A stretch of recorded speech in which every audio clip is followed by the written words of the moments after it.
Good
afternoon. Good afternoon, ma'am. Good afternoon. Miss. Good afternoon, ma'am. Good afternoon. Good afternoon, Good ma'am. afternoon, ma'am. Okay, നിങ്ങളുടെ prayer അതെല്ലാം കഴിഞ്ഞോ? Illa sign in Pandriya. Please. Good afternoon, Disha ma'am and my dear friends. It's me, Noora. It is a great pleasure to welcome our beloved teacher and our friends to our new session of our class. Let us embark on this learning journey together. Please feel free to interact with our teacher and let us make a productive and enriching experience. I am welcoming Teslina for prayer and Nadia Jasim for thought of the day. Thank you, ma'am. Prayer. എങ്ങുമെങ്ങും നിറയും വെളിച്ചമേ N കരളിൽ കുടിയിരിക്കണമേ എന്റെ പാദം ഇടറാതിരിക്കുവാൻ എന്നും എന്നിൽ കൃപ ചൊരിയണമേ പൂവിലൂറുന്ന പുഞ്ചിരി നീയല്ലോ, പുസ്തകം തരും ജ്ഞാനവും നീയല്ലോ, പുല്ലുമാടവും പൂവണിമേടയും തുല്യമായി തരും ശക്തിയും നീയല്ലോ. നല്ല ബുദ്ധിയായി എൻ്റെ മനസ്സിലും, നല്ല വാണിയായി നാവിൻ്റെ തുമ്പിലും, നല്ല ചെയ്തിയായി എന്നുടെ കയ്യിലും, നന്മയായി നീ നിറഞ്ഞിരിക്കണമേ. എങ്ങുമെങ്ങും നിറയും വെളിച്ചമേ, എൻ കരളിൽ കുടിയിരിക്കണമേ. Thank you.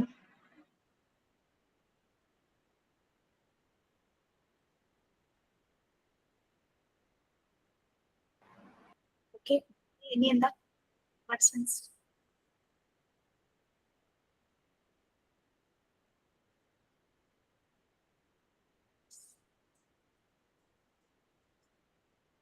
Thought of the ഡേയും ഒക്കെ കഴിഞ്ഞല്ലോ, സൈൻ ഇൻ ഒക്കെ കഴിഞ്ഞല്ലേ?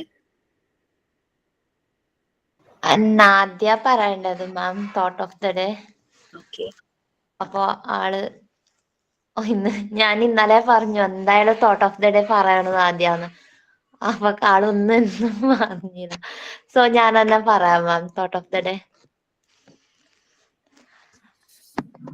Every day is a new chance to do something good. Courage is not the absence of fear, but the strength overcome it. You are stronger than you think you are, and kind word can brighten someone's day. Thank you, ma'am. നിങ്ങൾക്ക് സർവേയുടെ details തന്നിരുന്നോ? ഞാൻ details തന്നിട്ട, but last class പറഞ്ഞായിരുന്നു മാം. എങ്ങനെ ചെയ്യണം എന്നൊക്കെ പറഞ്ഞില്ലേ? ഹാ മാം, it include 35 questions, something like that. You can add extra, അങ്ങനെയല്ല പറഞ്ഞു. നിങ്ങൾക്ക് പാർട്ട് 4 എടുത്തു തുടങ്ങിയോ ടീച്ചേഴ്സ്? അതോ പാർട്ട് 2 തന്നെയാണോ? 2, 3 അങ്ങനെയാണോ പോകുന്നത്? 4 തുടങ്ങി മാം.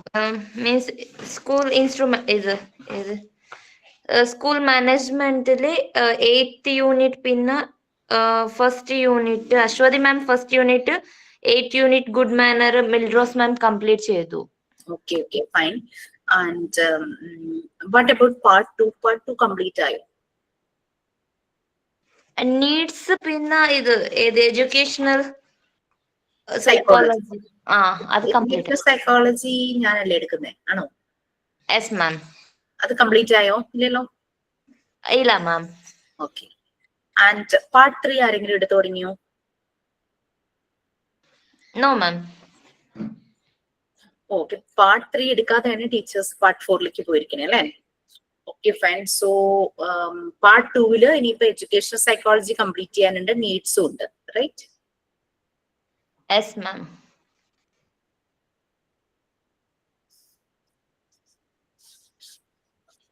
So we will complete educational psychology first, and we had presented that topic related with the father of educational psychology, right?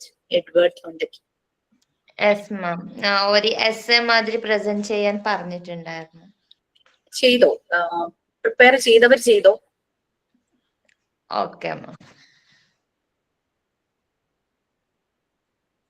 If anybody has anything to share about that topic, please you can share now, else we can move to our session.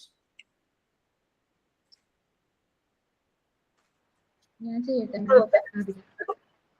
Is Sadira? ഞാൻ ചെയ്യട്ടെ? Education father of Yes, please. Edward L. Thorndike. Edward L. Thorndike is widely regarded as the father of educational psychology. He is credited with establishing the field as a scientific discipline, particularly through his work in the early 1900 and his publication in the Journal of Education Psychology. Edward Lee Thorndike was an American psychologist who spent nearly his entire career at Teachers College, Columbia University. His work on comparative psychology and the learning process led to his theory of connectionism and helped lay the scientific foundation for educational psychology. He also worked on solving industrial problems such as employee exam and testing. Thorndike was a member of the board of the Psychological Corporation and served as president of the American Psychological Association in 9000.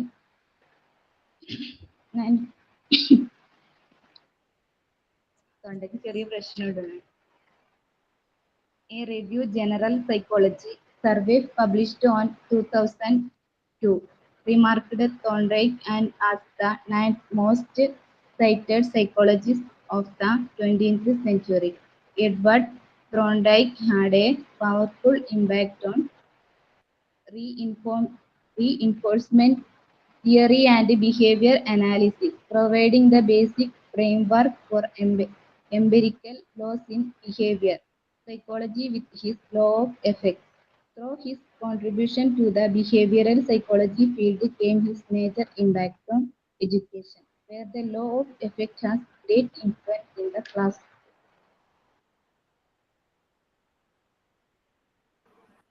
പിന്നെ ചെറിയ ചെറിയ topic regarding നിങ്ങൾ ചെയ്യുന്നത് നിങ്ങൾ അത് not ചെയ്ത ഒരു ചെറിയ റിപ്പോർട്ടായിട്ട് അതൊരു ബുക്കിലാണെങ്കിലും കുഴപ്പമില്ല കേട്ടോ, കളയാതെ വെക്കുക. കാരണം നമ്മള് പ്രിപ്പയർ ചെയ്തത്, നമ്മൾ പ്രസന്റ് ചെയ്തത് എവിടെയെങ്കിലും ഇന്റർവ്യൂവിനൊക്കെ പോകുമ്പോൾ നിങ്ങൾ ചെയ്ത വർക്കുകൾ എന്തൊക്കെയാന്ന് ചോദിച്ചു കഴിഞ്ഞാൽ നമ്മൾ ചെയ്തതാവുമ്പോൾ നമുക്ക് കോൺഫിഡന്റ് ആയിട്ട് എടുത്ത് കാണിക്കാമല്ലോ. Okay fine. So education psychology നമ്മൾ എവിടെ വരെയായി? നെക്സ്റ്റ് ഞാൻ ബൈക്കട്ടെ. ഞാൻ ആദ്യം Sangeetha please. Sorry, ma'am. Okay. Edward Lee Thorndike is widely regarded as the father of educational psychology. He is recognized for his significant contribution to the field through his research on learning cases and his development of the law of effect, which laid the foundation for modern educational psychology. Why Thorndike is considered the father of education psychology. Systematic study of learning. Thorndike was one of the first psychologists to systematically study learning using standardized procedure and apparatus. Sorry, ma'am. How to pronounce? Okay. Trial and error learning. His famous puzzle box experiment with the cats demonstrated the concept of trial and error learning, where animals learn by associating action with the consequence. Law of effect. Thorndike's law of effect proposed that behaviors followed by satisfying consequence are more likely to be repeated, while those followed by discomforting consequence are less likely to be repeated. This principle significantly influenced the understanding of how learning occurs in educational setting. Contribution to educational practices. His research provides a scientific basic for understanding how students learn and how educators can create more efficient learning environment, and published in the Journal of Educational Psychology. Thorndike early publication in his journal further solidified his role in establishing educational psychology as direct field of studies. India. Okay, ma'am. ഇത് ഇത്ര ഞാൻ not ചെയ്തത് മാം. Okay, ഞാനിങ്ങനെ അങ്കിത ഇങ്ങനെ free flow ആയിട്ട് ഇങ്ങനെ വായിച്ചോണ്ടിരിക്കുമ്പോ ഞാൻ ഓർക്കായിരുന്നു, ഉറങ്ങായിരിക്കും എന്നൊക്കെ ഞാൻ ആലോചിച്ചോണ്ടിരിക്കുന്നു. Anyway let her be there. Okay, so ഇനി ആർക്കെങ്കിലും ഷെയർ ചെയ്യാനുണ്ടോ? Anyone else please? Yes, ma'am. Yes please. Edward L. Thorndike, the father of educational psychology. Edward Lee Thorndike is widely recognized as the father of educational psychology. Born in 1874 in America, he was one of the first scholars to study how people learn, especially in classroom settings. His work laid the foundation for using psychology to improve teaching and learning methods in schools. Thorndike believed that learning is a result of the connections made between a situation and a response. This idea led to his famous law of effect, which states that behaviors followed by pleasant outcomes are more likely to be repeated. For example, if a student studies and gets good marks, they will be encouraged to study again. He conducted many experiments, including his well-known cat puzzle box experiment. In these studies, he showed how animals learn through trial and errors. These ideas were later applied to human learning, especially in educational settings. Thorndike also introduced the importance of practice and reinforcement in learning. One of his greatest contributions was making education more scientific. He believed that teachers should use methods that are tested and proven. He also emphasized the importance of measuring student progress using tests and data. In 1903, he wrote a book called Educational Psychology, which became one of the first books to connect psychology and education. His work helped shape modern teaching methods, classroom management, and the development of learning materials. In conclusion, Edward L. Thorndike's work changed the way he thinks about education. His experiments, theories, and writings helped establish educational psychology as an important field of study. That is why he is honored as the father of educational psychology. Thank you. Okay, fine, very nice. ഇനി ആരെങ്കിലും ഉണ്ടോ? കഴിഞ്ഞോ?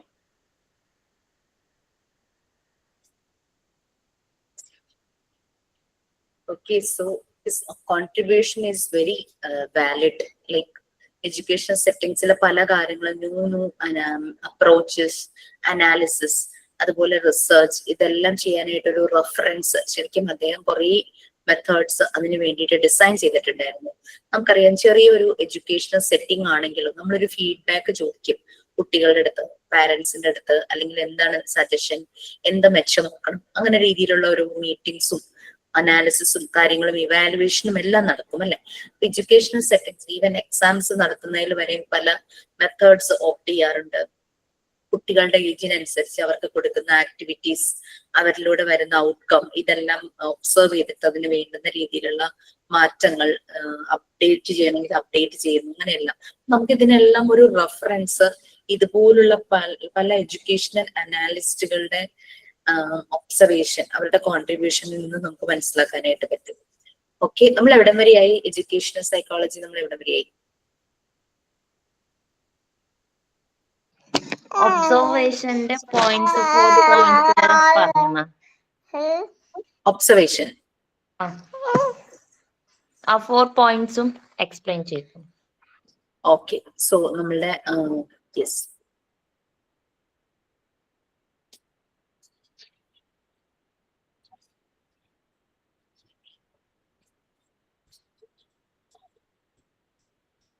ഈ നമ്മൾ പറഞ്ഞ ഈ ഒബ്സർവേഷന്റെ എല്ലാ മെത്തേഡിലൂടെയും പലപ്പോഴും മോണ്ടിസോറി ഫെസിലിറ്റേറ്റർ കടന്നു പോകാറുണ്ട് അല്ലെ. സംടൈംസ് കുട്ടികളുമായി ചേർന്ന് നിന്ന് ആക്ടിവിറ്റി ചെയ്യും. അതായത് അവർക്കൊരു ഡെമോ, ആ ഏത് മെറ്റീരിയൽ അല്ലെങ്കിൽ ഏത് ആക്ടിവിറ്റി ആണോ കുട്ടികൾ ചെയ്യാൻ ഉദ്ദേശിക്കുന്നത് അതിനൊരു ഡെമോ ചെയ്യും. അപ്പൊ കുട്ടി ടീച്ചറും അപ്പൊ അവിടെ പാർട്ടിസിപ്പന്റ് ആണ്. ഓക്കെ, കുട്ടിക്ക് കാണിച്ചു കൊടുക്കുമ്പോ തന്നെ കുട്ടിയുടെ മൂവ്മെന്റ്സ്, അവന്റെ കണ്ണുകള്, അത് കൈയുടെ മൂവ്മെന്റ് എല്ലാം ശ്രദ്ധിക്കും. അതേസമയത്ത് കുട്ടിയെ ഏൽപ്പിച്ചിട്ട് മാറി നിന്ന് ഒബ്സർവ് ചെയ്യുമ്പോൾ നോൺ പാർട്ടിസിപ്പന്റ് ആയി, അതിൽ ചേരുന്നില്ല. പക്ഷെ അതിന്റെ എല്ലാ ഡേറ്റാസും കളക്ട് ചെയ്യും. അവൻ എന്താ ചെയ്യുന്നത് അത് നോക്കും, എത്ര സമയം കൊണ്ട് ആക്ടിവിറ്റി ചെയ്തു. അവിടെ അപ്പൊ ഫെസിലിറ്റേറ്റർ നോൺ പാർട്ടിസിപ്പന്റ് ആണ്. ഇനി controlled observation, uncontrolled observation. Controlled observation എന്ന് പറഞ്ഞു കഴിഞ്ഞാൽ, എക്സാമ്പിൾ പറയുവാണെങ്കിൽ, നമ്മൾ കമ്പ്യൂട്ടർ ലാബിലൊക്കെ ഏതെങ്കിലുമൊക്കെ സബ്ജക്റ്റിൻ്റെതായിട്ട് കമ്പ്യൂട്ടർ ലാബ് ചിലപ്പോൾ ഉണ്ടാവും, അല്ലെങ്കിൽ സയൻസ് കുട്ടികൾക്ക് ലാബുകൾ ഉണ്ടാവും, ഫിസിക്സ്, കെമിസ്ട്രി അല്ലെ. അവിടെ ഒരു കൺട്രോൾഡ് ഒബ്സർവേഷൻ ആണ് അവിടെ വരുന്നത്. അങ്ങനെ ഒരു സെറ്റിംഗ് ആണ് അവിടെ. ഒട്ടും നാച്ചുറൽ അല്ല. അവിടെ പറഞ്ഞിട്ടുള്ള കാര്യങ്ങൾക്ക് അനുസരിച്ച് മാത്രമാണ് കാര്യങ്ങൾ ചെയ്യാൻ പാടുള്ളൂ. കാരണം അതിന് കുറെ റെസ്ട്രിക്ഷൻസ് ഉണ്ട് അങ്ങനെയുള്ളൊരു സെറ്റിങ്സിൽ. ഓക്കെ, അൺകൺട്രോൾഡ് ആവുമ്പോൾ അത് നാച്ചുറൽ ആണ്, അതിന് പ്രത്യേകിച്ച് ബുദ്ധിമുട്ടുകളൊന്നുമില്ല.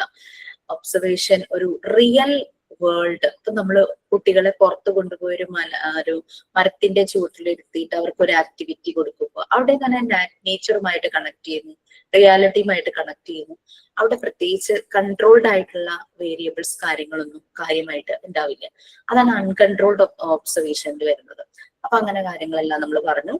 ഇനി പല മെത്തേഡ്സ് യൂസ് ചെയ്യുന്നുണ്ട് എഡ്യൂക്കേഷൻ സൈക്കോളജിയിൽ. അതിൽ ഒന്നാണ് നമ്മൾ പറഞ്ഞ ഇൻട്രോസ്പെക്ഷൻ പറഞ്ഞു, സെൽഫ് അനാലിസിസ്. ഓക്കെ, അതിന് വലിയ മെറ്റീരിയൽസ് ഒന്നും വേണ്ടി വരില്ല, അധികം കോസ്റ്റ് ഒന്നും ആവില്ല. പിന്നെ ഒബ്സർവേഷൻ, അത് പല ടൈപ്പ്, ഏത് സെറ്റിംഗ് ആണോ അതിനനുസരിച്ചാണ് ആ ഒബ്സർവേഷൻ ഏത് മെത്തേഡ് വേണമെന്ന് സെലക്ട് ചെയ്യുന്നത്.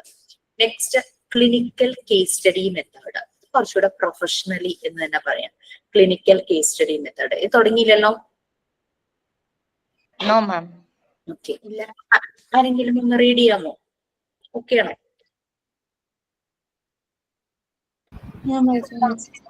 Yes, please. Clinical case study method. The clinical method is used for studying the behavior problems of maladjustment or abnormal individual. In this, the term case is used to denote an individual facing problems that could be solved only a basis of detailed study. A child who is socially maladjusted or emotionally destroyed, experiencing difficulty in the school, subject is clinical case. A clinical study is an in-depth study of case in all its details. Hence, clinical methods are also known as case study or case history method. Clinical case study എന്ന് പറഞ്ഞു കഴിഞ്ഞാൽ ഒരു in-depth examination ആണ്. വളരെ ഡെപ്തിൽ analyse ചെയ്യുന്നു, ഓരോ പോയിന്റ്സും നല്ല രീതിയിൽ അനലൈസ് ചെയ്യുന്നു. നമുക്കറിയാം എഡ്യൂക്കേഷണൽ സെറ്റിംഗ്സിൽ ഹ്യൂമൻ ബിഹേവിയർ, എഡ്യൂക്കേഷണൽ സെറ്റിംഗ്സിൽ വരുന്ന ഹ്യൂമൻ ബിഹേവിയർ ആണ് നമ്മളിവിടെ അനലൈസ് ചെയ്യുന്നത്. അപ്പൊ അതൊരു കുട്ടിയുടെ മാത്രമാകാം, ചിലപ്പോൾ അതൊരു ഗ്രൂപ്പിന്റെ ആകാം, ഹോൾ ക്ലാസിന്റെ ആകാം, അല്ലെ? ഒരു കുട്ടി സിംഗിൾ ഇൻഡിവിജ്വലിന് ആയിരിക്കാം ചിലപ്പോൾ ഫോക്കസ് ചെയ്യുന്നത്, ചിലപ്പോൾ ഗ്രൂപ്പിലായിരിക്കും. അല്ലെങ്കിൽ ഒരു ആക്ടിവിറ്റി കുട്ടികൾക്ക് കൊടുക്കുമ്പോൾ ആ ഒരു ഈവന്റ് അതിനെ ഫോക്കസ് ചെയ്തിട്ടുള്ള അസസ്മെന്റ് ആയിരിക്കും. ഇപ്പൊ ഒരു എന്തെങ്കിലും ഒരു ആപ്റ്റിറ്റ്യൂഡ് ടെസ്റ്റ്, അഭിരുചി നമ്മൾ പറയില്ലേ, അങ്ങനെ ആപ്റ്റിറ്റ്യൂഡ് ടെസ്റ്റ് നടത്തുമ്പോൾ ആ ടെസ്റ്റില് കുട്ടികൾ എങ്ങനെ പെർഫോം ചെയ്തു, അപ്പൊ നമ്മൾ അവിടെ ഫോക്കസ് ചെയ്യുന്നത് ആ ടെസ്റ്റ് മെത്തേഡ് ആയിരിക്കും. എന്നിട്ട് നമ്മൾ ഇനി നെക്സ്റ്റ് ടൈം കൊടുക്കുമ്പോൾ ടെസ്റ്റിൽ എന്തെങ്കിലും മാറ്റങ്ങൾ വരുത്തണം. അങ്ങനെയുള്ള പല പല രീതിയിലുള്ള ഇൻഡെപ്ത് എക്സാമിനേഷൻ ആണ് ക്ലിനിക്കൽ കേസ് സ്റ്റഡിയിൽ വരുന്നത്. ഇത് കേസ് എന്ന് പറയുന്നത് ഒരു ഇൻഡിവിജ്വൽ ഒരു പ്രോബ്ലം ഫേസ് ചെയ്യുന്നതായിരിക്കാം. അപ്പൊ നമ്മൾ നോക്കുമ്പോൾ ഹോൾ ക്ലാസ് KG സെഷൻ ആണെന്ന് വിചാരിക്കുക, എല്ലാ കുട്ടികളും വളരെ പീസ്ഫുൾ ആയിട്ട് കാം ആയിട്ടിരുന്ന് എഴുതുന്നു, ഒരാൾ മാത്രം വളരെ ഡിസ്റ്റർബ്ഡ് ആയിട്ട് എഴുതുന്നില്ല, അങ്ങനെ പെൻസിൽ പിടിക്കാൻ തയ്യാറാകുന്നില്ല. അങ്ങനെയൊക്കെ വരുമ്പോൾ ആ കുട്ടി നമുക്ക് ഒരു കേസ്, ആ ഒരു കുട്ടിയുടെ പ്രോബ്ലം ആണ് നമ്മുടെ കേസ് അവിടെ. നമ്മൾ അത് അനലൈസ് ചെയ്യും, എന്തുകൊണ്ടാണ് കുട്ടി അത് എഴുതാത്തത്, അങ്ങനെയുള്ള രീതിയിൽ അനലൈസ് ചെയ്യും. അപ്പൊ ആ കുട്ടിക്ക് ഡിഫറെന്റ് ആയിട്ട് ആക്ടിവിറ്റീസ് എന്തെങ്കിലും പ്രൊവൈഡ് ചെയ്ത് അവനെ റൈറ്റിങ്ങിലേക്ക് കൊണ്ടുവരാനായിട്ട് അട്രാക്ട് ചെയ്യിപ്പിച്ച് കൊണ്ടുവരാൻ രീതിയിൽ നമ്മൾ അതിനനുസരിച്ചുള്ള മെത്തേഡ്സ് നമ്മൾ യൂസ് ചെയ്യും. അപ്പൊ കുറെ സയന്റിഫിക് ആയിട്ടുള്ള മെത്തേഡ്സ് ഉണ്ടാകും. ലൈക്ക് നിങ്ങൾക്കൊക്കെ അറിയോന്നറിയില്ല, നമ്മൾ ഈ ആപ്റ്റിറ്റ്യൂഡ് ടെസ്റ്റുകളിൽ കുറെ ഇമേജസ് ആയിരിക്കും അല്ലെ, ഇങ്ങനെ കണ്ടിട്ടില്ലേ? ഇങ്ങനെ റിപ്പീറ്റ് ചെയ്ത്, അതായത് ഒന്ന് ഇപ്പൊ ആദ്യം ഒരു എക്സാമ്പിൾ പറയുകയാണെങ്കിൽ ഒരു പിക്ചർ ആദ്യം ട്രയാങ്കിൾ, പിന്നെ സർക്കിൾ, പിന്നെ ട്രയാങ്കിൾ, എന്നിട്ട് നാലാമത്തത് ഇത് ബ്ലാങ്ക് ആയിരിക്കും. അപ്പൊ അവിടെ എന്ത് വരും എന്നൊക്കെ പറഞ്ഞിട്ട് അങ്ങനത്തെ ടെസ്റ്റുകളൊക്കെ നിങ്ങൾ ചെയ്തിട്ടില്ലേ, ആപ്റ്റിറ്റ്യൂഡ് ടെസ്റ്റുകൾ? ഓർമ്മയുണ്ട്? കുറച്ചെന്ന് പറയുന്നത് എന്താ ഉദ്ദേശിച്ചത്? മാം, കുറച്ചു കുട്ടികൾക്ക് ക്ലാസ്സിൽ കയറാൻ പറ്റുന്നില്ല. എന്തൊറ്റി? മെസ്സേജ് വന്നിരുന്നു വാട്സപ്പില്, ക്ലാസ്സിൽ ലിങ്കിൽ കയറാൻ പറ്റുന്നില്ലെന്നാണോ? ലിങ്കിൽ കയറാൻ പറ്റുന്നില്ല. അവർക്ക് എന്തെങ്കിലും നെറ്റ്വർക്ക് ഇഷ്യൂ എന്തെങ്കിലും ആയിരിക്കും, അല്ലാതെ കുറെ പേർക്ക് കയറാൻ പറ്റി, ബാക്കിയുള്ളവർക്ക് കയറാൻ പറ്റാത്ത എന്താണ്? എന്താ കാണിക്കുന്നത്? അവരെന്താ അത് അല്ലെങ്കിൽ ജോയിൻ ശരിയാവുന്നില്ല, കോഡ് ശരിയാവുന്നില്ല. എന്തോ കോഡ് ശരിയാവുന്നില്ല? കോഡ് ശരിയാവുന്നില്ല എന്നോ? നിങ്ങളുടെ കയ്യിലുള്ള ലിങ്ക് അവർക്ക് ഷെയർ ചെയ്ത് നോക്കിയോ? ഇല്ല ഇല്ല. ജസ്റ്റ് ആ ലിങ്ക് ആയിട്ടൊന്ന് ഷെയർ ചെയ്യുക. എന്നിട്ട് കയറാൻ പറ്റുന്നില്ലെങ്കിൽ അതിലെ കോഡ് ഉണ്ടല്ലോ, പാസ്കോഡ്. ഇപ്പൊ ഇതിലൂടെ എന്താ ഉള്ളത്, XPDVAIYTQR, ഇതാണല്ലോ നിങ്ങളുടെ കോഡ് വെച്ച് കയറാൻ പറ്റുമെന്ന് നോക്കൂ. അല്ലെങ്കിൽ ഈ മൊബൈലിൽ നിന്നാ കയറുന്നെങ്കിൽ നമ്മുടെ ബാക്ക്ഗ്രൗണ്ടിൽ കുറെ ആപ്പുകൾ ഓണായിട്ട് കിടക്കുന്നുണ്ടെങ്കിൽ ചിലപ്പോ കയറാൻ അങ്ങനെ വല്ല ബുദ്ധിമുട്ടുണ്ടായിരിക്കും. അപ്പൊ ആ ആപ്പൊക്കെ ഇങ്ങനെ ക്ലോസ് ചെയ്തിടുക. ഫോർ എക്സാമ്പിൾ ലാസ്റ്റ് മന്ത് ഇത് സെയിം പ്രോബ്ലം എനക്കുണ്ടായിരുന്നു മാം. എന്നിട്ട് എന്താ ചെയ്തേ? ഇത് ഞാൻ പിന്നെ കംപ്ലൈന്റ് ചെയ്ത് എന്തായാലും വന്നില്ല. ലാസ്റ്റ് മീറ്റ് ആപ്പ് തന്നെ ഡൗൺലോഡ് ചെയ്തും എല്ലാം അൺഇൻസ്റ്റാൾ ആക്കിയിട്ട് ആദ്യം ഇൻസ്റ്റാൾ ചെയ്ത് ഇതന്നെ ഫുൾ 1 വീക്ക് ഇതേ ചെയ്തു. ബട്ട് ഇപ്പൊ ലാസ്റ്റിൽ എന്തായെന്ന് അറിയാലോ. ബട്ട് ഇപ്പൊ കണക്ട് ചെയ്യാൻ കഴിയുന്നു. ബട്ട് മീറ്ററിൽ ഡൗൺലോഡ് ചെയ്തു. അപ്ഡേറ്റ് ചെയ്യാൻ പറയുന്നുണ്ട് അവര്. ജയദേവ് സാറിനെ വിളിച്ചപ്പോ അങ്ങനെ പറഞ്ഞു അപ്ഡേറ്റ് ചെയ്യാൻ മൊത്തത്തില്. പിന്നെ എന്താന്ന് വെച്ചാല് ജിമെയിൽ അക്കൗണ്ടുമായിട്ട് കണക്റ്റഡ് ആണല്ലോ നമ്മുടെ ഗൂഗിൾ മീറ്റ് എന്ന് പറയുന്നത്. അക്കൗണ്ട് ഫുൾ ആയി കഴിഞ്ഞാൽ, മെസ്സേജ് വന്ന് ഫുൾ ആയി കഴിഞ്ഞ് കഴിഞ്ഞാൽ ഈ പ്രശ്നം വരും. ഇതിപ്പോ എന്റെ മൊബൈലിൽ കുറെ ആപ്സ് കിടക്കുകയാണ്. അപ്പൊ ഞാൻ അത് ക്ലോസ് ചെയ്യുമ്പോഴേക്കും കുറെയൊക്കെ വ്യത്യാസം വരുമായിരിക്കും. അങ്ങനെ ഒന്ന് ചെയ്ത് നോക്കും.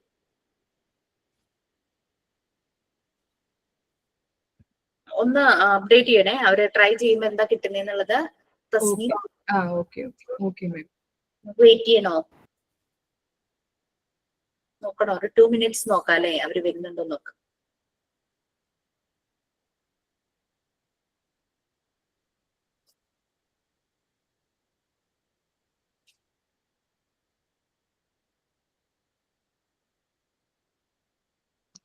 സർവേ ഞാനൊരു മിനിമം 5 പാരന്റ്സിന്റെ അടുത്ത് പോയി ഡേറ്റ കളക്ട് ചെയ്യുക എന്നുള്ളതായിരുന്നു.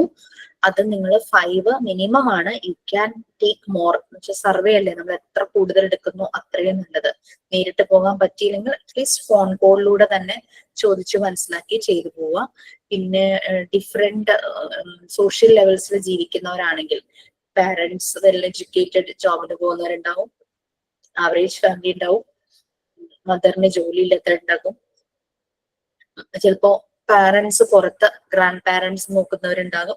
അങ്ങനെ ഡിഫറെന്റ് ആയിട്ടുള്ളവര്. പിന്നെ പുറത്തെ ഉള്ള ആളുകൾ, അതായത് ഇപ്പൊ കേരളത്തിലുള്ളവരുണ്ടാകാം, അതുപോലെ തന്നെ കേരളത്തിന് പുറത്ത് ഇന്ത്യയിൽ എവിടെയെങ്കിലും ആയിരിക്കാം, അല്ലെങ്കിൽ ഇന്ത്യ നമ്മുടെ കൺട്രിക്ക് പുറത്ത്, അങ്ങനെ നോക്കാം. അപ്പൊ ശരിക്കും അവരുടെ അടുത്ത് ഒരു ലിവിങ് കൾച്ചറും സ്റ്റഡി, അവരുടെ ആ ഒരു അക്കാദമിക് കൾച്ചറും ഒക്കെ ഡിഫറെന്റ് ആയിരിക്കുമല്ലോ. അപ്പൊ അതൊക്കെ ചിലപ്പോൾ നമുക്ക് നല്ലൊരു ഡേറ്റ ചിലപ്പോൾ കിട്ടുമായിരിക്കും. Any updates, Tasneem?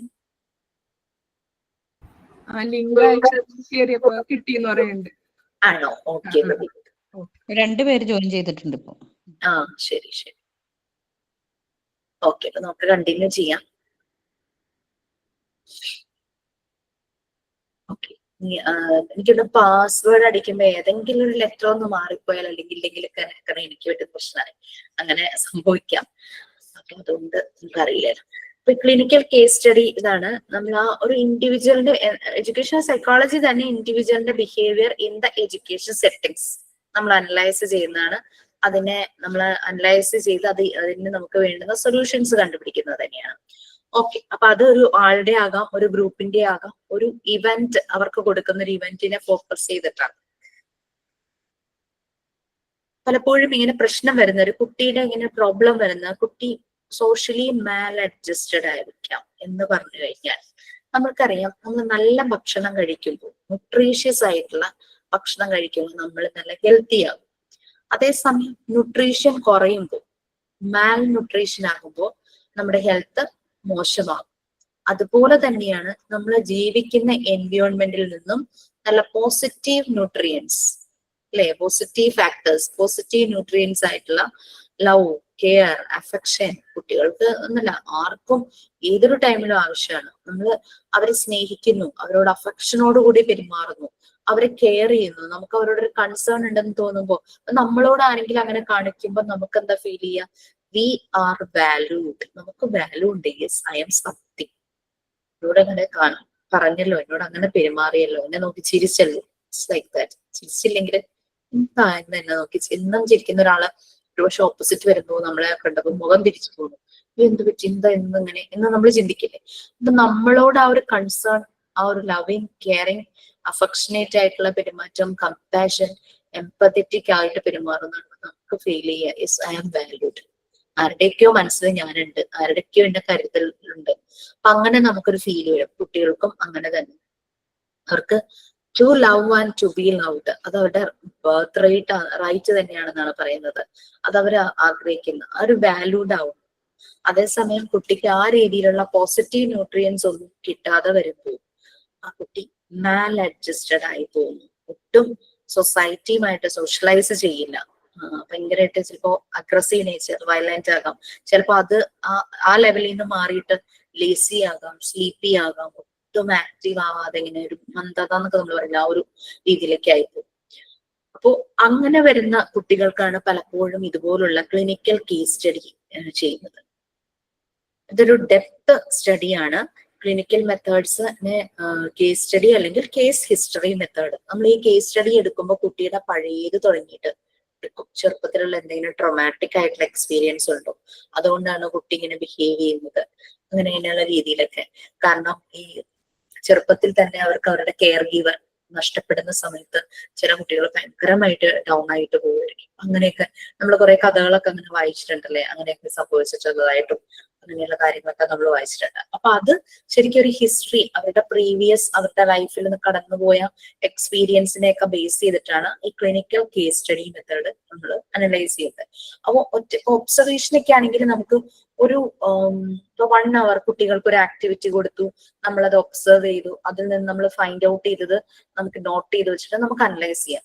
പക്ഷെ ക്ലിനിക്കൽ കേസ് സ്റ്റഡി അങ്ങനെ ഒരു 1 hour കൊണ്ടോ ഒരു ദിവസം കൊണ്ടോ നമുക്ക് അനലൈസ് ചെയ്ത് ഇവാലുവേറ്റ് ചെയ്ത് ആ പ്രോബ്ലം അഡ്രസ് ചെയ്ത് അതിന് സൊല്യൂഷൻ കൊടുക്കാൻ പറ്റില്ല.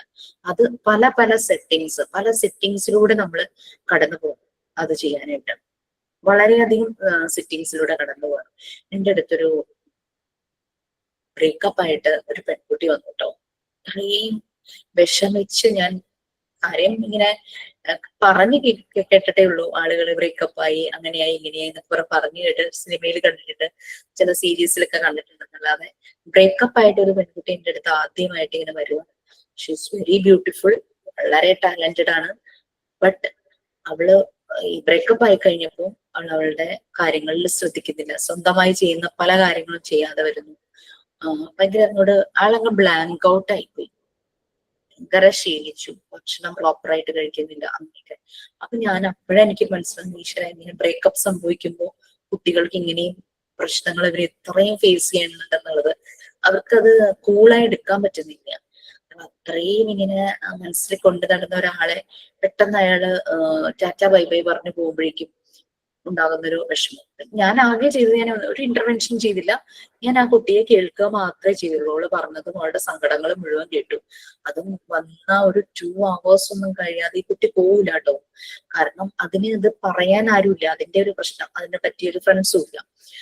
അപ്പൊ ഒരു ദിവസം മോൻ സുഖമില്ലാതെ ഹോസ്പിറ്റലിൽ കിടക്കുമ്പോൾ ഇതെന്നെ വിളിക്കുക, ആന്റി എന്നാ വിളിക്കുന്നത്. 18 years ജസ്റ്റ് ആയിട്ടുള്ളൂ. എന്റെ മോളെക്കാളും എന്റെ മോളെക്കാളും ഒരു 1 year ബാക്കാണ്, 1 വയസ്സ് ചെറുത്. അപ്പൊ ഇങ്ങനെ വിളിച്ചിട്ട് ശബ്ദമൊക്കെ ഇങ്ങനെ പതറുവാട്ടോ, എനിക്കൊന്ന് വരാൻ പറ്റുമോ, എനിക്ക് സംസാരിക്കണം. ഞാൻ പറഞ്ഞു, മോളെ ഞാനിങ്ങനെ ഹോസ്പിറ്റലിലാണ്, കൊച്ചു അഡ്മിറ്റ് ആണ്, സാരില്ലേ ഞാൻ ഹോസ്പിറ്റലിൽ വന്നോളാന്ന് പറഞ്ഞു. ഞാൻ പിന്നെ വേറെ കൂടുതലൊന്നും പറഞ്ഞില്ല. അത് ഹോസ്പിറ്റലിൽ വന്നിട്ട് അവിടെ ഇരുന്ന് ഇങ്ങനെ സംസാരിക്കുക. ഇടയ്ക്ക് കരയും, പിന്നെ കുറേ നേരം മിണ്ടാതിരിക്കും, പിന്നെയും സംസാരിക്കും. അപ്പൊ നമുക്കറിയില്ലേ കുട്ടികൾ എന്തെല്ലാം ഇമോഷൻസിലൂടെ കടന്നു പോകുന്നുള്ളത്. ഓരോ ഏജിലും ഇവർക്ക് ഉണ്ടാകുന്ന ഇമോഷൻസ് ഭയങ്കര ബുദ്ധിമുട്ട് തന്നെയാണ്. പിന്നെ ഷീ കെയിം ബാക്ക് ടു. പിന്നെ ഞാൻ ചോദിച്ചു എന്തൊക്കെ ചെയ്യാനറിയാം. നല്ല പോലെ സ്റ്റിച്ച് ചെയ്യാനറിയാം. അതും അതിന്റെ കയ്യിൽ ഒരു ക്ലോത്ത് കിട്ടിക്കഴിഞ്ഞാൽ അതിന്റെ രൂപം മാറ്റുന്നത് ഭയങ്കര മിടുക്കിയ. അതില് ഫാഷൻ ഡിസൈനിങ് പഠിച്ചിട്ടുണ്ട്, നല്ല ഭംഗിയായിട്ട് ചെയ്യും. ഞാൻ പറഞ്ഞു അതെന്താ ഇപ്പൊ ചെയ്യാത്തേന്ന് ചോദിച്ചു. എന്നെ കൊണ്ട് പറ്റുന്നില്ല എന്ന് പറഞ്ഞു. ട്രൈ ചെയ്യാൻ പറഞ്ഞു. അപ്പൊ എന്റെ ചേച്ചിക്ക് ട്വിൻസ് 2 പെൺകുട്ടികൾ ഉണ്ടായി.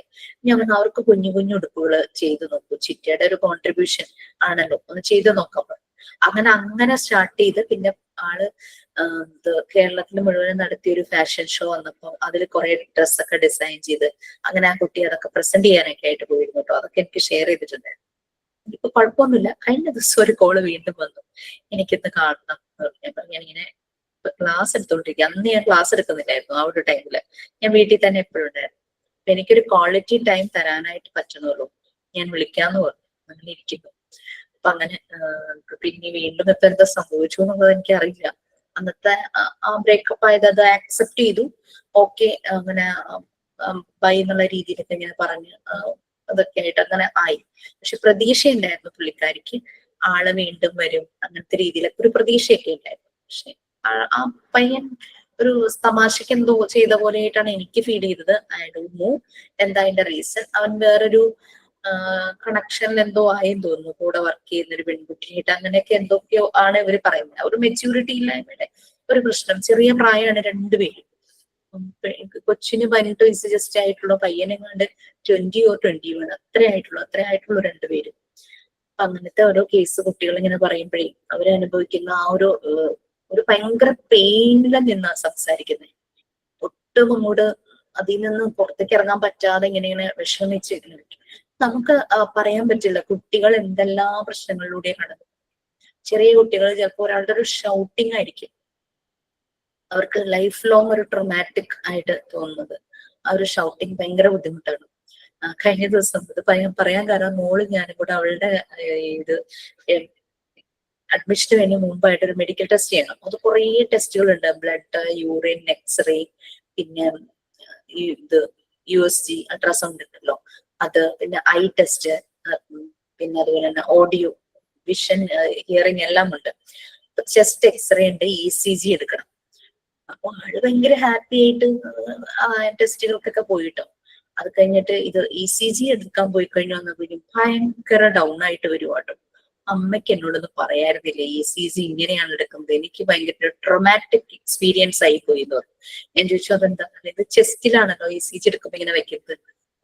പെൺകുട്ടിയാണ് ചെയ്തത്, പക്ഷെ എന്നാലും അവൾക്കത് ഭയങ്കര ഒരു വിഷമം. തിരിച്ചു പോരുമ്പോ നമുക്ക് അങ്ങനെ ചെയ്യാം, ഇങ്ങനെ ചെയ്യാം, അവിടെ കയറാം, ഇവിടെ കയറാം, ബുക്ക് വാങ്ങിക്കാം എന്നൊക്കെ പറഞ്ഞ് ഭയങ്കര പ്ലാനിങ്ങിലാണ് പോകുന്നത്. ECG എടുത്തു കഴിഞ്ഞപ്പോഴത്തെ ആളുടെ പ്ലാൻ എല്ലാം തെറ്റി. എന്നോട് പറഞ്ഞു നമുക്ക് നേരെ വീട്ടിൽ പോവാം. ഓ ECG ഇങ്ങനെയാന്ന് വിചാരിച്ചതാ. ഡ്രസ്സ് മുഴുവൻ മാറ്റണമായിരുന്നു, ചെസ്റ്റിൽ ഇതിങ്ങനെ വെക്കണമായിരുന്നു. അത് ആൾക്ക് ഭയങ്കര, എനിക്ക് നേരത്തെ ഒരു സൂചന തരായിരുന്നില്ലേ എന്നിങ്ങനെ ചോദിച്ചു. അപ്പൊ അതാണ് കുട്ടികൾക്ക് ഓരോ ഫീല് വരുന്നത് അവർക്ക് അവർ പ്രതീക്ഷിക്കാത്ത രീതിയിൽ. ഇതിപ്പോ ഒരു ചെറിയ സംഭവം കേട്ടോ. അവളെ സംബന്ധിച്ച് കൂടെ ഞാൻ ഉണ്ടായിരുന്നു, കംഫർട്ടബിൾ ആയിരുന്നു. പക്ഷെ എന്നാൽ ഇതങ്ങ് കഴിഞ്ഞപ്പോഴേക്കും ആൾക്ക് നല്ല ഭക്ഷണമൊക്കെ കഴിക്കണം എന്നൊക്കെ പ്ലാൻ ചെയ്താൽ ആ മൂഡെല്ലാം പോയി. പിന്നെ എങ്ങനെയെങ്കിലും ഒന്ന് വീട്ടിൽ തിരിച്ചെത്തിയാൽ മതിയെന്നായിരുന്നു. അതാണ്, കുഞ്ഞു കുട്ടികളാണ് നമ്മുടെ മുന്നിൽ വരാൻ പോകുന്നത്. അവർക്കും ഇതുപോലെ കുറെ കാര്യങ്ങൾ ഉണ്ടായിരിക്കും. ഇത് അവര് ചിലപ്പോൾ ചില ആഗ്രഹങ്ങൾ പറയുമ്പോ സില്ലി ആയിട്ട് നമ്മൾ അത് എടുക്കരുത്. അവരെ സംബന്ധിച്ച് അവർ പറയുന്നതിന് ഭയങ്കര ഇമ്പോർട്ടൻസ് ആയിരിക്കും. ഞാൻ നിങ്ങളോട് ഷെയർ ചെയ്തു തോന്നുന്നു. ഞാനൊരു മോണ്ടിസോറി സ്കൂളിൽ പോയപ്പോ ഒരു മോൻ എന്റെ അടുത്ത് വന്നിട്ട് നീല സാരി ഉണ്ടോ എന്ന് ചോദിച്ചു. ഞാൻ പറഞ്ഞിരുന്നോ?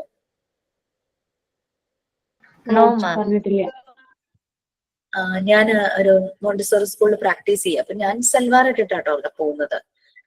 അവിടെ അങ്ങനെ നിർബന്ധമൊന്നുമില്ലായിരുന്നു. അപ്പൊ അങ്ങനെ ആ സ്കൂളിന്റെ ഒരു നാട്ടിൻപുറ സ്ഥലം, ആ സ്കൂളിന്റെ ഓപ്പോസിറ്റ് വീട്ടിൽ നിന്ന് ഒരു ബോയ് വരുമായിരുന്നു. 4 വയസ്സായിട്ടേ ഉള്ളൂ അവന്. അവന് +2 പഠിക്കുന്ന ഒരു ചേച്ചിയും ഉണ്ട്. പിന്നെ അവന്റെ അച്ഛനും ഗ്രാൻഡ് പാരന്റ്സ് ആരൊക്കെ ഉണ്ട് ആ വീട്ടിൽ. അതൊന്നും ഞാൻ ചോദിച്ചിട്ടൊന്നുമില്ലായിരുന്നു ആ സമയത്ത്. ഇത് വരും, ഭയങ്കര ചിരിച്ചാട്ടം വരുന്നത്, നമ്മളെ കാണുന്നേ ചിരിക്കും. ഒരു ദിവസം എന്റെ അടുത്ത് വന്നിട്ട് ചോദിച്ചു, മിസ്സിന് ബ്ലൂ സാരി ഉണ്ടോ എന്ന് ചോദിച്ചു. ഞാൻ പറഞ്ഞു ഉണ്ടല്ലോ, നാളെ വരുമ്പോ ബ്ലൂ സാരി ഇട്ടിട്ട് വരാമോ എന്ന് ചോദിച്ചു. അപ്പൊ ഞാൻ സാരി എന്ന് പറഞ്ഞ കാര്യം ചിന്തിച്ചിട്ടേ ഇല്ല കേട്ടോ. അവിടെ പോകുമ്പോ ഞാൻ ഈ കൊച്ചിങ്ങനെ പറഞ്ഞതുകൊണ്ട് എന്നാ ശരി ബ്ലൂ സാരി എടുക്കാന്ന് പറഞ്ഞിട്ട് ഞാൻ പിറ്റേ ദിവസം ബ്ലൂ സാരി കൊടുത്തിട്ട് പോവാണ് സ്കൂളിലേക്ക്.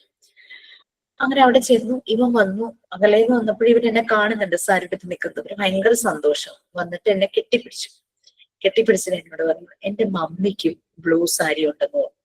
അപ്പോഴാണ് ഞാൻ അവിടുത്തെ അസിസ്റ്റന്റ്മാരായിട്ടുള്ള അവരോട് ചോദിച്ചു, കൊച്ചിന്റെ മമ്മി എവിടെയാന്ന് ചോദിച്ചു. ഞാൻ മോനോട് ചോദിച്ചില്ല, മമ്മി എവിടെയാന്ന് ചോദിച്ചില്ല. കാരണം ഇതുവരെ അതിന്റെ മമ്മി ഇതിനെ കൊണ്ടാക്കുന്നത് ഞാൻ കണ്ടിട്ടില്ല കേട്ടോ.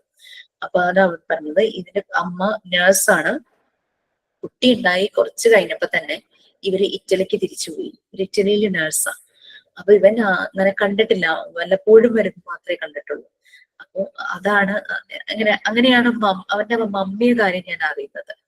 ഇത് തന്നെ നമ്മുടെ പല ട്രെയിനേഴ്സും പറഞ്ഞിട്ടുണ്ടായിരുന്നു എന്നോട്. കുട്ടികൾ പറയുന്ന ഓരോ കളറ് പറഞ്ഞിട്ട് ആ സാരി ഉടുത്തിട്ട് വരണം, അല്ലെങ്കിൽ സാരി ഉടുത്ത് വരണം, ചുരിദാർ ഇടണ്ടെന്നൊക്കെ അങ്ങനെയൊക്കെ പിള്ളേര് പറയുമായിരുന്നു. ഇങ്ങനെ പറഞ്ഞു. നമുക്ക് ഇപ്പൊ ഞാൻ അന്ന് ഇവൻ പറഞ്ഞത് ശ്രദ്ധിക്കാതെ പോകും. സാരി ഉടുക്കാൻ എന്തൊരു പാടാ, സാരി ഉടുത്തൊക്കെ പോകണ്ടേ എന്ന് വെച്ചാൽ സാരി ഉടുക്കാതെ ചെന്നിരുന്നെങ്കിലും എത്ര വേദനിക്കുമായിരുന്നു അല്ലെ. അപ്പൊ ഓരോരുത്തർക്കും അവരുടെ ആ ഒരു ഇഷ്ടം, അവരുടെ ഫീലിങ്സ്, അവരുടെ ഇമോഷൻസ് എല്ലാം ഡിഫറെന്റ് ആണ്. നമുക്ക് നമുക്ക് ജഡ്ജ് ചെയ്യാനോ കമ്പയർ ചെയ്ത് പറയുന്നതോ ശരിയല്ല. ഇത്രയുള്ള കാര്യം ഞാൻ ഇങ്ങനെ എന്തെങ്കിലും വലുത് വന്നിട്ട് ഞാൻ അങ്ങനെ ചെയ്തു, അങ്ങനെ നമുക്ക് ഒരിക്കലും പറയാൻ പറ്റില്ല. അപ്പൊ അതുകൊണ്ട് ഓരോ കുട്ടിയും ഓരോ കേസായിട്ട് കണക്കാക്കിയിട്ടാണ്, ആ കുട്ടിയുടെ ഹിസ്റ്ററി നോക്കിയിട്ടാണ് ഈ ക്ലിനിക്കൽ കേസ് സ്റ്റഡി മെത്തേഡ് ചെയ്യുന്നത്. അത് നല്ലപോലെ അറിയുന്നവർ തന്നെ ചെയ്യണം. വളരെയധികം സയന്റിഫിക് ആയിരിക്കണം. ഇതിനെപ്പറ്റി ശരിയായ ധാരണയില്ലാത്തവരൊരിക്കലും ഈ ക്ലിനിക്കൽ കേസ് സ്റ്റഡി മെത്തേഡ് ചെയ്യരുത്. പ്രൊഫഷണലി അറിയാവുന്ന ആള് തന്നെ വേണം ഇത് ഹാൻഡിൽ ചെയ്യാൻ. കാരണം ഒറ്റ ദിവസം കൊണ്ട് ചെയ്ത് തീർത്തത് സൊല്യൂഷൻ കണ്ടുപിടിക്കാൻ പറ്റില്ല. പല പല സിറ്റിങ്സ് വേണ്ടി വരും. ഫോളോ അപ്പ് ഏറ്റവും കൂടുതൽ വേണം. Next one, experimental or scientific method. അടുത്തത്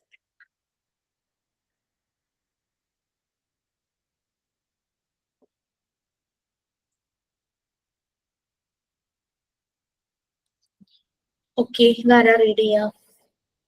ഞാൻ വായിക്കാം. ഓക്കെ, സിയ വായിക്കാട്ടോ. Experimental or scientific method. Experimental method is treated to be the most science and objective method for studying behavior. Hence, the investigator attempts to study the cause and effect relationship concerning human behavior by doing experiments that are objective observation under firmly controlled conditions. The main factor in this method is controlling conditions on variables.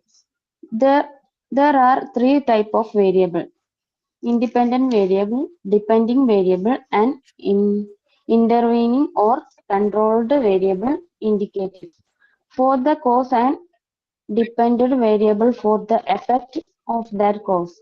The other factors that influence cause and effect relationship are called intervening variables. So, scientific method or experimental method അല്ലെ most scientific objective method ആണ്. എന്താണോ നമ്മളുടെ case വരുന്നത് അതിനെ focus ചെയ്ത് scientific ആയിട്ട് ചെയ്യുന്നത്. ഇതും പ്രൊഫഷണലി ക്വാളിഫൈഡ് ആയിട്ടുള്ളവർക്ക് ഇത് ചെയ്താൽ ശരിയാകും. ഇവിടെ കോസും അതിന്റെ എഫക്റ്റും അത് തമ്മിലുള്ള റിലേഷൻഷിപ്പ് അത് നോക്കിയിട്ടാണ് കാര്യങ്ങൾ ചെയ്യുന്നത്. പർപ്പസ് എങ്ങനെയാന്ന് വെച്ച് കഴിഞ്ഞാൽ, എന്താണ് കോസ്? ഒരു പ്രോബ്ലം വന്നു കഴിഞ്ഞാൽ അതിന്റെ കോസ് എന്താണ്, അത് റിലേഷൻഷിപ്പിൽ എന്തെല്ലാം എഫക്റ്റുകൾ ഉണ്ടാക്കുന്നു, ഇങ്ങനെയുള്ള കാര്യങ്ങളാണ് ഇതിനകത്ത് ആദ്യം നോക്കുന്നത്. ഒരു നിമിഷം തരും. നിങ്ങൾ ഡിഫറൻഷ്യൽ ഓർ സർവേ മെത്തേഡും കൂടെ ഒന്ന് വായിക്കുമോ? ഞാൻ അപ്പോഴേക്കും തിരിച്ചു വരാം.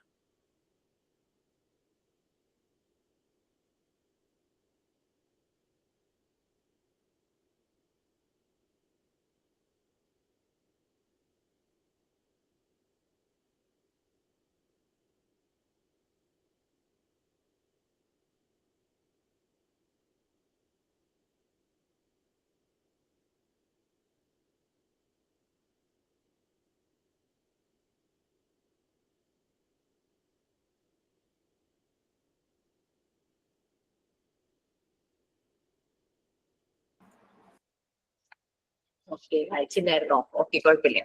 ഓക്കെ, അപ്പൊ നമുക്ക് കോസ് എഫക്ട്, അത് റിലേഷൻഷിപ്പ്, ഇത്രയും കാര്യങ്ങളാണ് എക്സ്പെരിമെന്റൽ ഓർ സർവേ മെത്തേഡിൽ വരുന്നത്. ഒരു റിസർച്ച് ചെയ്യുന്ന ഒരു അപ്രോച്ചാണ് ഇതിനകത്ത് യൂസ് ചെയ്യുന്നത്. എന്നിട്ട് ഇൻവെസ്റ്റിഗേറ്റ് ചെയ്യും, അനലൈസ് ചെയ്യും, കണ്ടുപിടിക്കും എന്താണ് കോസ്, അതിന്റെ എഫക്റ്റ് റിലേഷൻഷിപ്പിൽ എങ്ങനെയൊക്കെയാണ് വരുന്നത്, അങ്ങനെയുള്ള കാര്യങ്ങൾ. പിന്നെ ഇതിനകത്ത് വേരിയബിൾസ് വരുന്നുണ്ട്. 3 ടൈപ്സ് ഓഫ് വേരിയബിൾസ് ആണ് കൺസിഡർ ചെയ്യുന്നത്. ഒന്ന് ഇൻഡിപെൻഡന്റ് വേരിയബിൾ. ഈ ഒരു പ്രോസസ് ചെയ്യുമ്പോൾ അല്ലെങ്കിൽ ഇതിന്റെ എഫക്റ്റ് വരുമ്പോൾ അതിനെ ഡിപ്പെൻഡ് ചെയ്യാത്ത വേരിയബിളും ഡിപ്പെൻഡ് ചെയ്യുന്ന വേരിയബിളും. അപ്പൊ ഇനി എന്താണ് ഇന്റർവീൻ ചെയ്യേണ്ടത്, അത് എന്താണ് വേരിയബിൾസ് എന്ന് മനസ്സിലാക്കി ഇന്റർവീൻ ചെയ്യേണ്ട വേരിയബിൾ, ഇങ്ങനെ 3 ആയിട്ടാണ് വേരിയബിളിനെ ഡിവൈഡ് ചെയ്തിരിക്കുന്നത്. നമുക്കൊരു പ്രോബ്ലം വരുമ്പോൾ ആ പ്രോബ്ലത്തിന്റെ എഫക്റ്റ് അല്ലെങ്കിൽ അതിന്റെ കോസ് അത് റിസർച്ച് ചെയ്യും. അതുമായിട്ട് ഡിപ്പെൻഡ് ചെയ്യുന്ന വേരിയബിൾ എന്തെങ്കിലും ഉണ്ടോ എന്ന് നോക്കും, അല്ലെങ്കിൽ അതുമായിട്ട് ഇൻഡിപെൻഡന്റ് ചെയ്യുന്ന വേരിയബിൾ ഉണ്ടോ എന്ന് നോക്കും. ഇത് രണ്ടും നോക്കിയിട്ടാണ് എന്തിനെ നമ്മൾ അതിനകത്ത് ഇൻസേർട്ട് ചെയ്യണം, അതായത് ഇന്റർവീൻ ചെയ്യേണ്ടത്, ഇതിലേക്ക് ചേർക്കേണ്ടതായിട്ട് എന്തെങ്കിലും ഒരു വേരിയബിൾ എടുത്ത് ഇതിന്റെ അനാലിസിസ് നടത്തണോ, അതാണ് ഇന്റർവീനിങ് വേരിയബിൾ ആയിട്ട് വരുന്നത്. ഓക്കെ, ഈ കമ്പണൻസ് എന്ന് പറയുന്നതാണ് ഇൻഡിപെൻഡന്റ് വേരിയബിളും ഡിപ്പെൻഡന്റ് വേരിയബിളും ഈ ഇന്റർവീനിങ് വേരിയബിൾ എന്ന് പറയുന്നത്. ഇൻഡിപെൻഡന്റ് വേരിയബിൾ എന്ന് പറയുമ്പോൾ നമുക്ക് വേണമെങ്കിൽ ആ വേരിയബിളിനെ മാറ്റാം, കാരണം അത് മാറ്റിയത് കൊണ്ട് പ്രശ്നങ്ങളൊന്നും ഉണ്ടാവില്ല. ഒരു എക്സാമ്പിൾ എന്താ പറയാം, ഫോർ എക്സാമ്പിൾ ഒരു കുട്ടി ഒരു പ്രോബ്ലത്തിൽ ഇരിക്കുകയാണ്.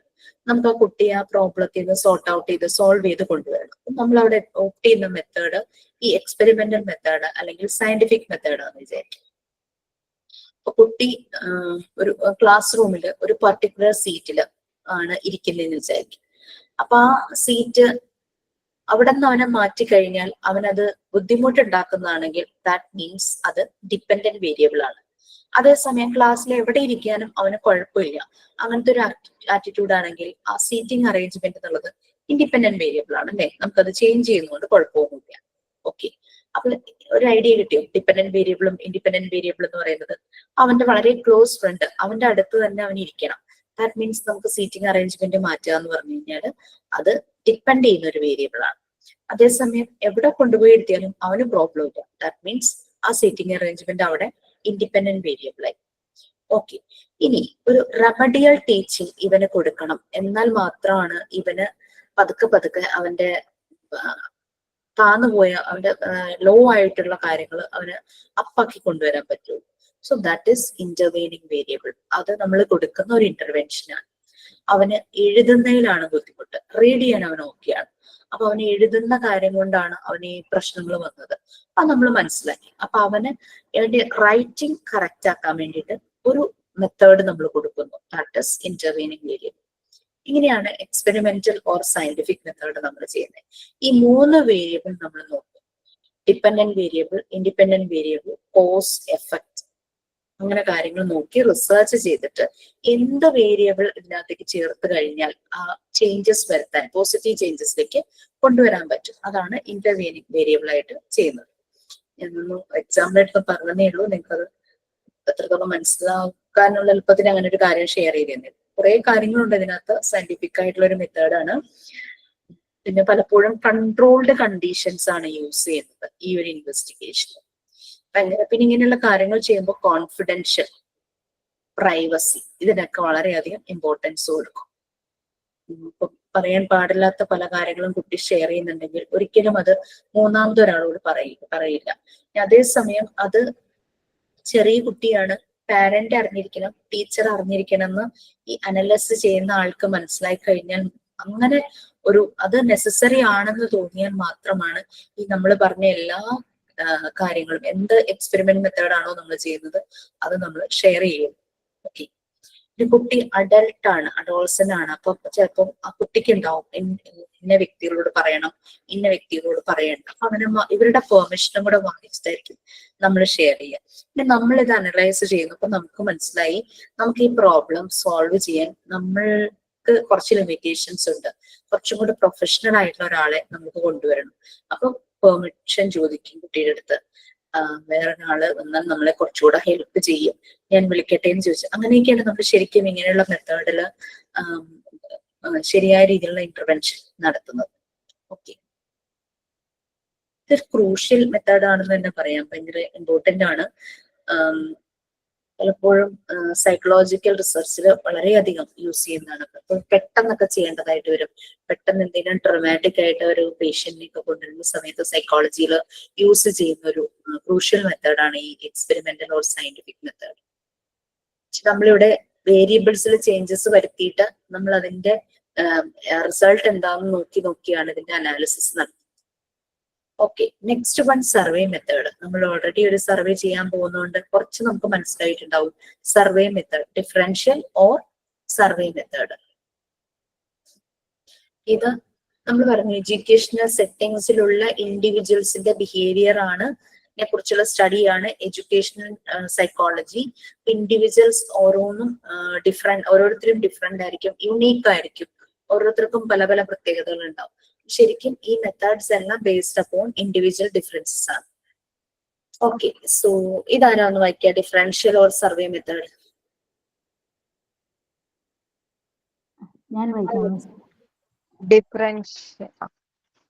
Differential or survey method. Differential methods are based upon individual differences.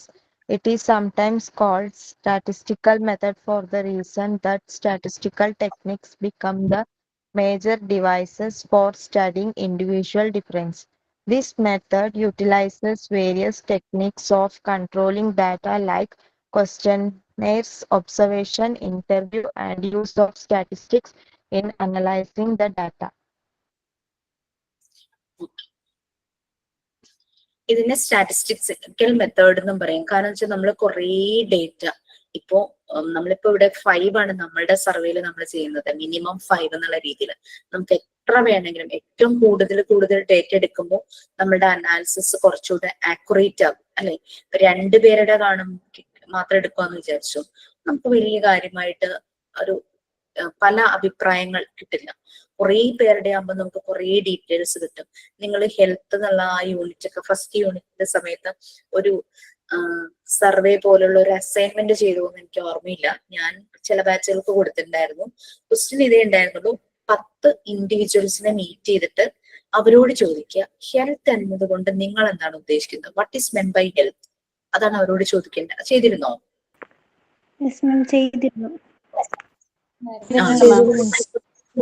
നമ്മൾ പറഞ്ഞതെന്ന് വെച്ചാല് പല ഏജ് ഗ്രൂപ്പ്, പല ലൈഫ് സ്റ്റൈലിൽ ജീവിക്കുന്നവര്, അവരോടൊക്കെ ചോദിക്കണമെന്ന് നമ്മൾ ശ്രദ്ധിക്കുവാണെങ്കിൽ നമുക്ക് വളരെ രസകരമായ തന്നെ മറുപടികൾ ചിലപ്പോൾ കിട്ടും അല്ലെ.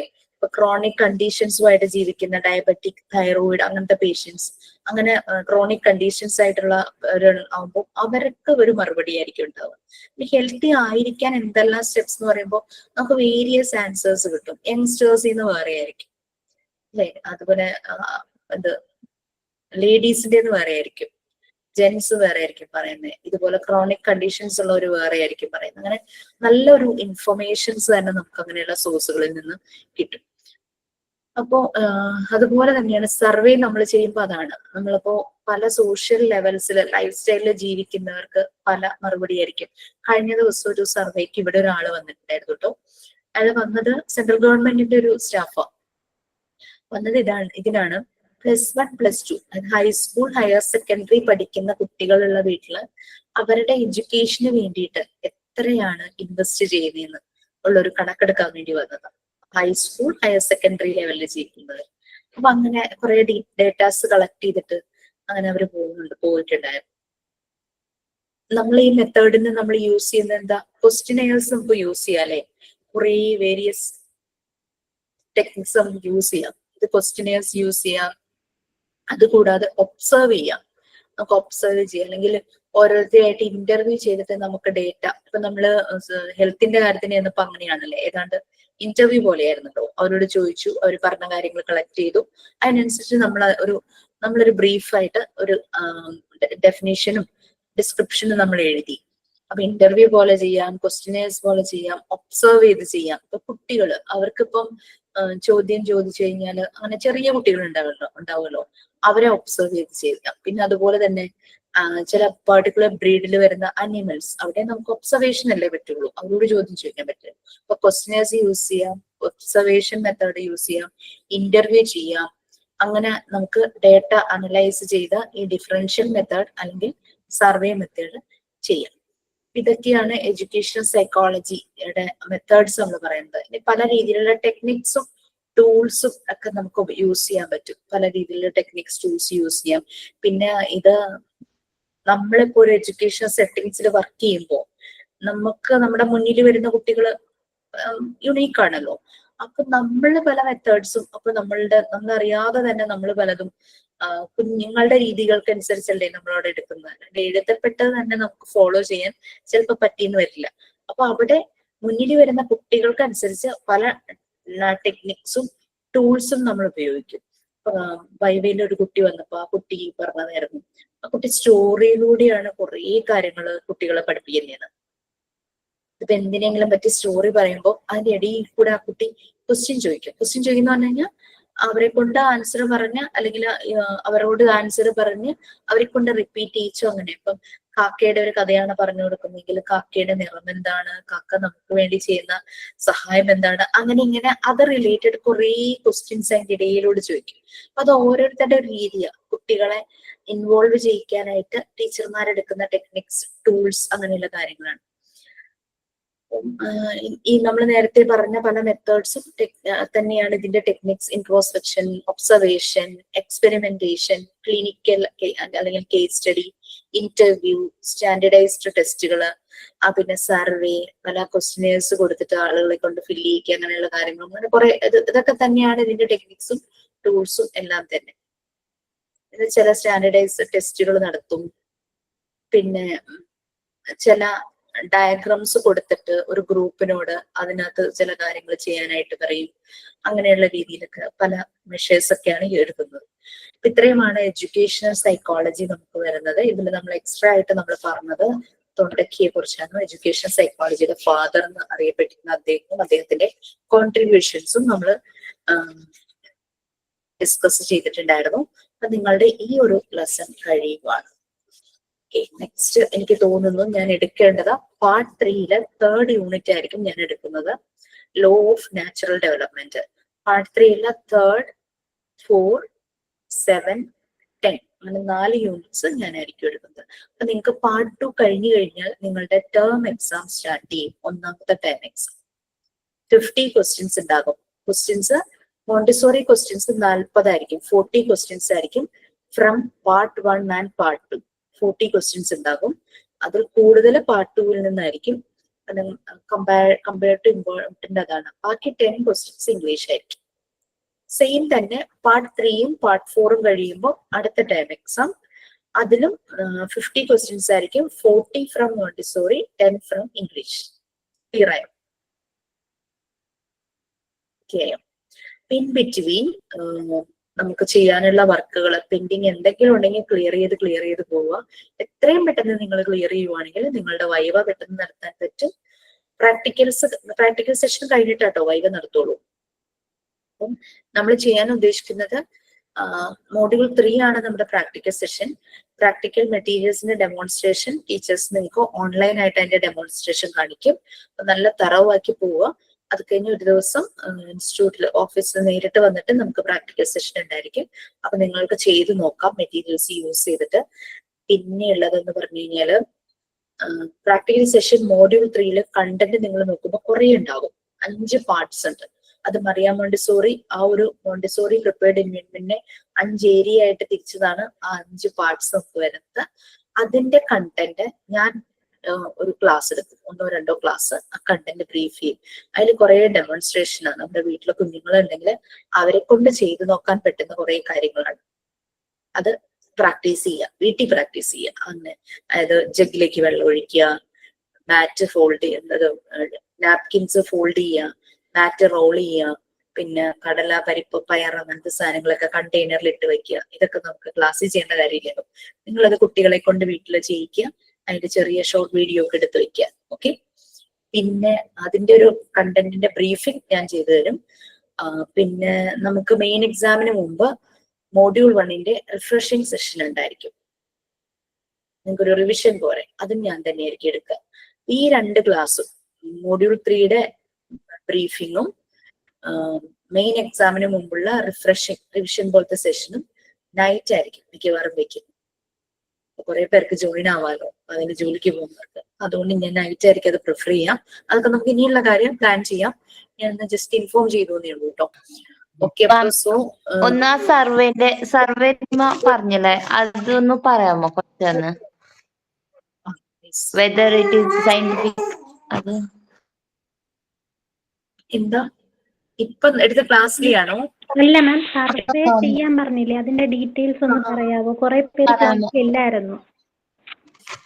ഓക്കെ ഫൈൻ, ഞാൻ നെക്സ്റ്റ് ക്ലാസ്സിൽ പറഞ്ഞാൽ മതി. എനിക്ക് 1:30 ക്ലാസ് ഉണ്ട്. അതാ എക്സാം. ജസ്റ്റ് ഒന്ന് ക്വസ്റ്റ്യൻ പറഞ്ഞാലും മതി മാം. Once again.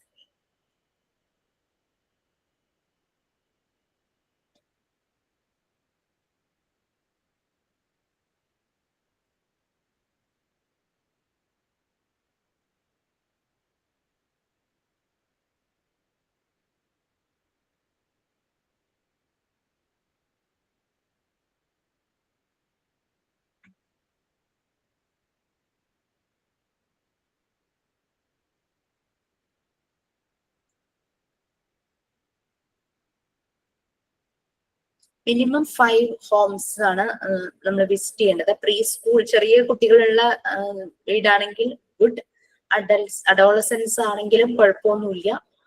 ബട്ട് കൊച്ചുകുട്ടികൾ ഒരു അറ്റ്ലീസ്റ്റ് മാക്സിമം നമ്പറിൽ അവരുടെ തന്നെ ആയിരിക്കണം. പിന്നെ ഫസ്റ്റ് പേജിൽ നിങ്ങൾക്കുള്ള ഇൻസ്ട്രക്ഷൻസ് ആണ് ഇത്, ഞാൻ ഷെയർ ചെയ്തേക്കാം. ഇത്രയും ഒരു ക്വസ്റ്റ്യനെയർ പ്രിപ്പയർ ചെയ്തിട്ടുണ്ട്. കുറെ ക്വസ്റ്റ്യൻസ് ഉണ്ട്. ക്വസ്റ്റ്യൻസിൽ നമുക്ക് 4 ഓപ്ഷൻസ് ആണ്, yes, no, sometimes, not sure. ആ ഒരു രീതിയിലാണ് നമ്മൾ ഫില്ല് ചെയ്യേണ്ടത്. ടിക്കറ്റ് പോയാൽ മതി ഏതാന്ന് വെച്ച് കഴിഞ്ഞാൽ. ഓക്കെ, പിന്നെ ഇത്രയും ഒരു 35 ക്വസ്റ്റ്യൻസ് ആണ് ഞാൻ പ്രിപ്പയർ ചെയ്തിരിക്കുന്നത്. ഇതിന് റെലവെന്റ് അല്ല, ഇമ്പോർട്ടന്റ് അല്ല എന്ന് തോന്നുന്നു നിങ്ങൾക്ക് ഒമിറ്റ് ചെയ്യാം, സ്കിപ്പ് ചെയ്യാം. എന്നിട്ട് നിങ്ങൾക്ക് എക്സ്ട്രാ ആഡ് ചെയ്യണമെങ്കിൽ ആഡ് ചെയ്യാം. അപ്പൊ ഞാനൊരു വേർഡ് ഡോക്യുമെന്റ് ആയിട്ട് ഷെയർ ചെയ്യാം. യു ക്യാൻ എഡിറ്റ്, നിങ്ങൾക്ക് എഡിറ്റ് ചെയ്യാം, ക്വസ്റ്റ്യൻസ് മാറ്റണമെങ്കിൽ റെലവെന്റ് ആയിട്ടുള്ള ക്വസ്റ്റ്യൻസ് ചേർക്കാം. അങ്ങനെ ഇതിനകത്ത് നോക്കുക, ക്വസ്റ്റ്യൻസ് എന്തെങ്കിലും പുതിയതായിട്ട് ആഡ് ചെയ്യണോ, പുതിയ എന്തെങ്കിലും ചിലത് വേണ്ട കളയാം, അതിന് പകരം വേറെ ക്വസ്റ്റ്യൻ കൊടുക്കാം എന്നൊക്കെ തോന്നുവാണെങ്കിൽ അങ്ങനെയൊക്കെ ചെയ്യാം. ഈ ക്വസ്റ്റ്യൻസ് ഓരോന്നായിട്ട് ഞാൻ അതിന്റെ ഡീറ്റെയിൽസ് എങ്ങനെ റിപ്പോർട്ട് പ്രിപ്പയർ ചെയ്യണം എന്നുള്ളത് ഫസ്റ്റ് പേജിലുണ്ട്. അത് മനസ്സിലായില്ലെങ്കിൽ ഞാൻ അതൊന്ന് ക്ലിയർ ചെയ്ത് തരാം. ഓക്കെ, നെക്സ്റ്റ് ക്ലാസ്സിൽ ചെയ്ത് തരാം. എപ്പോഴായിരിക്കും മാം എക്സാം? ഇപ്പോ പാർട്ട് 1 നിങ്ങൾക്ക് എന്തെങ്കിലും കംപ്ലീറ്റ് ചെയ്യാനുണ്ടോ? ഇല്ല, പാർട്ട് 1 എല്ലാം കഴിഞ്ഞു. Part 2 needs. നീഡ്സ് അത് ഇത്തിരി കുറച്ചേ ഉള്ളൂ. നീഡ്സും കൂടെ കഴിഞ്ഞു കഴിഞ്ഞാല് ടേം 1 എക്സാമിന്റെ ഡേറ്റ് ആവും. അപ്പൊ നമ്മൾ ഇൻഫോം ചെയ്യണം, പോർഷൻ തീർന്നു എന്ന് പറഞ്ഞ് ഇൻഫോം ചെയ്യുമ്പോഴായിരിക്കും ടൈം ടേബിൾ സെറ്റ് ചെയ്യാം. ഓ, അങ്ങനെയാണ്. Okay okay. നമ്മൾക്കൊരു ഡേറ്റ് നമ്മളോട് പറയും, ഇന്ന ഡേറ്റിനാക്കട്ടെ എന്ന് ചോദിക്കുമ്പോഴാണ് നമുക്ക് ആ ഡേറ്റിനെ പറ്റി ഒരു കൺഫർമേഷൻ പറയാൻ പറ്റുള്ളൂ. മോസ്റ്റ് പ്രോബ്ലി നെക്സ്റ്റ് മന്ത് ഉണ്ടാവും, ജൂലൈയിൽ ഉണ്ടാവുമായിരിക്കും ടേം 1 എക്സാം. ഇൻഫോം ചെയ്യും, നിങ്ങൾക്ക് നേരത്തെ തന്നെ തരും, അതിന്റെ നോട്ടിഫിക്കേഷൻ തരും കേട്ടോ.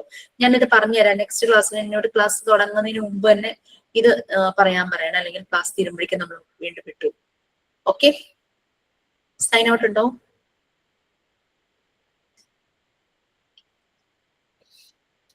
സൈൻ ഔട്ട് ഇല്ല.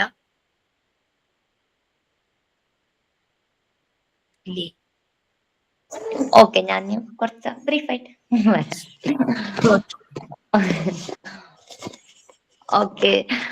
Good afternoon, everyone, and good afternoon, ma'am. And thank you for today's class, ma'am. Today's class was very helpful to us, ma'am, very nice class also. We all enjoyed your class. Always, we all enjoyed your class, ma'am. We never get bored in your class also. And today we learned observation briefly, and also ma'am told clinically case studies method and experimental or scientific method and differential or survey method also. And thank you, ma'am. Thank you for today's class, and it is a wonderful class. And have a nice day, ma'am. Thank you. Thanks. Thank you, ma'am. Thank you, ma'am.